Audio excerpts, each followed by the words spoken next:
राधे राधे आप लोग सभी को। आज मैं फिर से आप लोगों के लिए एक शानदार ज़बरदस्त कहानी लेकर आ गया हूँ। ये कहानी को आप अंत तक ज़रूर सुनिएगा। इसका मोरल बहुत ही महत्वपूर्ण आप सीखेंगे, हम लोग सभी सीखेंगे।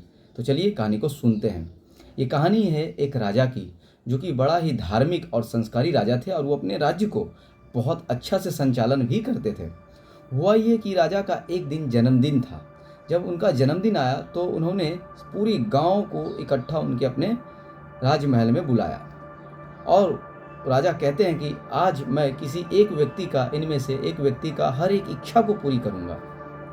वो देखने लगते हैं उस भीड़ को और उस भीड़ में उन्हें दिखाई देता है एक साधु।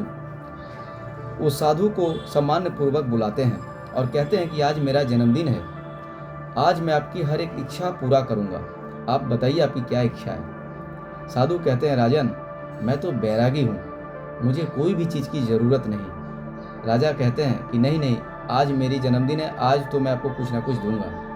तो वो साधु कहते हैं कि अगर आपकी देने का मन है तो आप मुझे दे सकते हैं, कुछ भी दे दीजिए, वैसा कुछ नहीं है। तो राजा कहते हैं कि ठीक है, मैं आपको एक गांव देता हूँ। तो साधु कहते हैं कि राजन वो गांव तो वहाँ रहने वाली प्रजा का है, तो फिर आप तो सिर्फ उस गांव के रक्षक हैं, तो आप उस गांव को मुझे कैसे दे सकते हैं, क्योंकि उस पर तो आपका अधिकार नहीं है। तो राजा कहता है कि ठीक है, मैं आपको अपनी ये हवेली देता हूँ। तो साधु कहते हैं कि राजन ये हवेली, यहाँ पर से आप पूरे राज्य को संचालन करते हैं, ये प्रजा की संपत्ति हुई ना, क्योंकि ये तो प्रजा के लिए आप, मतलब यहाँ पर प्रजा आते हैं और प्रजा के लिए ही यहाँ से कुछ भी निर्देश आप करते हैं, तो ये प्रजा की संपत्ति हुई, ये आपकी संपत्ति नहीं हुई। फिर राजन उनके चरण में आते हैं और बोलते हैं, तो फिर गुरुदेव मैं आपको क्या दूं।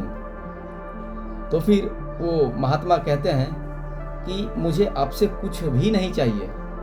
फिर वो राजन जिद करते हैं और कहते हैं कि बाबा साधु जी, मैं आपको अपने को ही आपके चरण में समर्पित करता हूँ। तो साधु फिर कहते हैं धीमे आवाज में कि राजन आपके ऊपर तो आपकी पत्नी और पुत्र का अधिकार है, मैं आपको अपनी सेवा में कैसे ले सकता हूँ। तो फिर वो राजन बड़ा ही आग्रह करने लगते हैं उस साधु से कि आप मुझे बताइए कि मैं आपको क्या दूँ, मुझे कुछ समझ नहीं आ रहा। साधु बड़ा ही सरल तरीका से कहते हैं कि हे राजन, अगर आपको मुझे कुछ देना ही है तो आप अपना अहंकार मुझे दे दो, क्योंकि इंसान में अहंकार ही एक ऐसा होता है जो आसानी से नहीं जाता।